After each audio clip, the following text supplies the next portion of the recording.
సంవత్సరాల క్రితం చాలా దారుణమైన పరిస్థితి ఉండేది.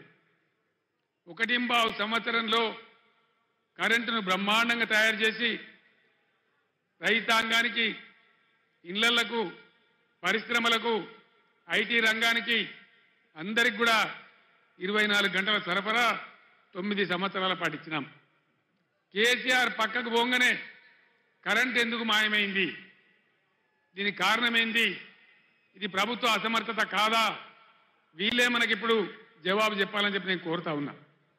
చాలా సింపుల్ కదా, వీళ్ళు కొత్తగా ఏం చేసే అవసరం లేదు. గత ప్రభుత్వం ఎట్లా నడిపిందో అట్లా నడిపిస్తే సరిపోయే పరిస్థితి. దాన్ని కూడా ఇవ్వలేని అసమర్థ ప్రభుత్వం ఈరోజు ఉంది.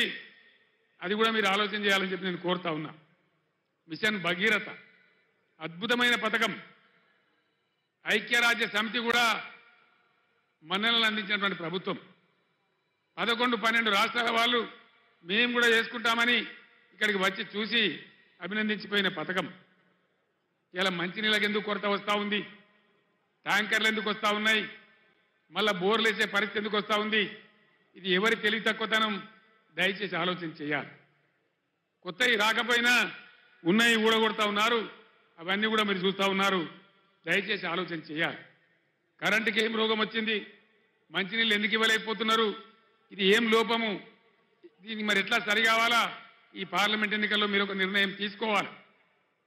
తెలంగాణ ప్రజల చేతులలో, మంచి పద్ధతికి మంచి అభివృద్ధికి పోయినటువంటి తెలంగాణ రైతుల చేతులలో ఉన్నటువంటి ప్రభుత్వం పక్కకు జరిగినంత మాత్రాన ఇన్ని బాధలు ప్రజలకు ఎందుకు రావాలి? ఇలా ప్రజలకు ఏం కావాలి? ప్రజల చేతిలో ఒక అంకుశం కావాలి, ఒక హంటర్ కావాలి. కాంగ్రెస్ పార్టీ మెడలు వంచి, ఈ ప్రభుత్వం మెడలు వంచి ఇవన్నీ మీకు చేయించేటువంటి ఒక అంకుశం కావాలి. ఆ అంకుశంలో ఒక పదునైనటువంటి, మునదేలినటువంటి అంకుశం మన చేవెళ్ల అభ్యర్థి క్యాసాని జ్ఞానేశ్వర్ గారు. అనుభవం ఉన్న వ్యక్తి, బలహీన వర్గాల వ్యక్తి. ఖచ్చితంగా ఈ ప్రభుత్వాన్ని మెడలు వంచి మీ పనులు చేయించానంటే ఈరోజు తెలంగాణలో అన్ని ఎంపీ స్థానాలలో బీఆర్ఎస్ఏ గెలవాల్సిన అవసరం ఉంది. లేకపోతే ఏమవుతుంది? ఒకటే మాట మీరు ఆలోచన చేయండి. 5 నెలల కింద అడ్డగోలు మాటలు మేము చెప్పినాం, అన్ని పంగనామాలు పెట్టినాం, ఏ పాలసీ సరిగా లేదు, ఉన్నవి కూడా ఊడగొడతా ఉన్నాం, కరెంటు చక్కగా ఇస్తలేం, రైతు బంధు కూడా చక్కగా ఇయ్యలే, పంటలు కొంటలేము, 500 బోనస్ ఇస్తలేము, అయినా కూడా మాకే ఓటేసిండ్రు, ఇంకా మేము ఏం చేయకున్నా మమ్మల్ని ఎవరు ఏమనరు అనే అభిప్రాయం వస్తుంది. తస్మాత్ జాగ్రత్త. నేను యావత్తు తెలంగాణకు చెప్తా ఉన్నా, ఇక్కడి నుంచి ఈ ప్రభుత్వం చేసిన మీకు ఇచ్చిన వాగ్దానాలు నెరవేరాలంటే చాలా చిన్న లాజిక్. మీరు ఓటేసే ముందు ఆలోచన చేయండి, ఆత్మవిమర్శ చేసుకోండి. బలమైన ప్రతిపక్షం ఉంటేనే, మీరు ఒక కొరడా జులిపిస్తేనే, మీరు ఒక సురుకు పెడితేనే మీ పనులన్నీ అవుతాయి. లేకపోతే మేము ఏం చేయకున్నా, మోసం చేసినా, అబద్ధ వాగ్దానాలు చేసినా మళ్ళీ మమ్మల్ని గెలిపించని అంటారు, ఎల్లెంకలం అంటారు తప్ప మీకేం చెయ్యరు.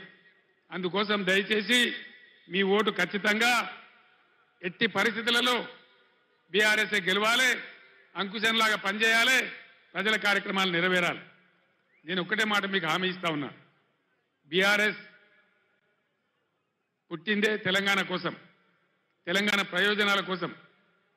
ఉద్యమంలో మీ దీవెనతో విజృంభించి పోరాడి తెలంగాణ సాధించినాం. మీరు అధికారం ఇస్తే 10 ఏళ్ళు అన్ని వర్గాల ప్రజలను కడుపులో పెట్టుకొని కాపాడుకున్నాం, అనేక మందిని కాపాడుకున్నాం. ఇలా అవన్నీ నా కళ్ళ ముందే పోతా ఉంటే, రైతులు గోసపడతా ఉంటే, పంటలు కొనకపోతా ఉంటే, బోనస్ దక్కకపోతా ఉంటే చూసి చాలా బాధ కలుగుతూ ఉంది. నేను ఒక్కటే మాట మీకు చెప్తా ఉన్నా, నేను బతికున్నన్ని రోజులు తెలంగాణ ప్రజలకు మంచి జరగడం కోసం పోరాటం చేస్తే తప్ప నోరు మూసుకొని కూర్చోను అని చెప్పి నేను మనవి చేస్తా ఉన్నా. 100కు 100% బీఆర్ఎస్ మీతోనుంటుంది, మీ ప్రయోజనాల కోసం ఉంటుంది. పుట్టిందే తెలంగాణ ప్రజల కోసం కాబట్టి అన్ని రకాల ప్రజల యొక్క హక్కులు కాపాడడానికి మీ వెంట ఉంటుంది అని నేను మనవి చేస్తా ఉన్నా. ఈ 2 పార్టీల వ్యవహారం మీరు చూసినారు. మొన్నటిదాకా బీఆర్ఎస్ పుణ్యాన గెలిచిన వ్యక్తి రంజిత్ రెడ్డి మీకు తెలుసు. ఏం తక్కువ చేసినాం రంజిత్ రెడ్డికి? ఎంపీ టికెట్ ఇవ్వలేదా, గౌరవించలేదా, గెలిపించలేదా అని నేనే వచ్చి ప్రార్థిస్తే మీరే ఓటేయలేదా? ఇలా ఎందుకు పార్టీ మారిండు రంజిత్ రెడ్డి? దేనికోసం మారిండు? ఆయన మన పొద్దుతిరుగుడు పువ్వా? అధికారం ఎటువంటి ఆడు తిరుగుతాడా? దయచేసి ఆలోచన చేయాలి. ఈ ఇద్దరు వ్యక్తులు కూడా ఎవరికి తెలిసిన వాళ్ళు కాదు. బీజేపీ తరఫున నిలబడ్డాయినా కానీ ఇలా కాంగ్రెస్కి వెళ్ళి వచ్చాడైనా కానీ ఏ కారణం మీద పోయిండు రంజిత్ రెడ్డి? ఎందుకు పోయిండు? ఎందుకు పోయిండండి? అధికారం కోసమా, పదవుల కోసమా, పైరవీల కోసమా? దయచేసి దానికి మీరే సమాధానం చెప్పాలి. ఈ విధంగా ఉన్న వాళ్లకు ధీటైనటువంటి దెబ్బ మీరు కొట్టాలని చెప్పి నేను మనవి చేస్తా ఉన్నా.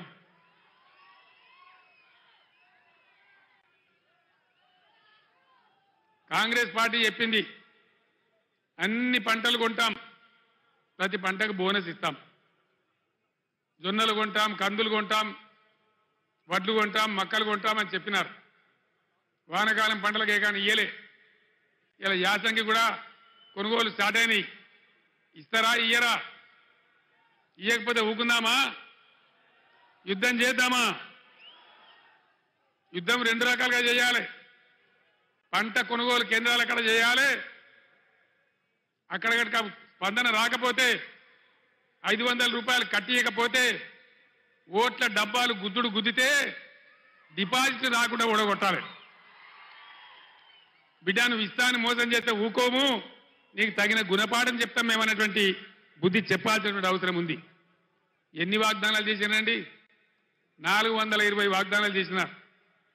ఆడపిల్లలకు స్కూటీలు కొనిస్తామన్నారు. స్కూటీలు ఎక్కడ పోయా? స్కూటీలు దాని ప్రతిపాదన ఉందా?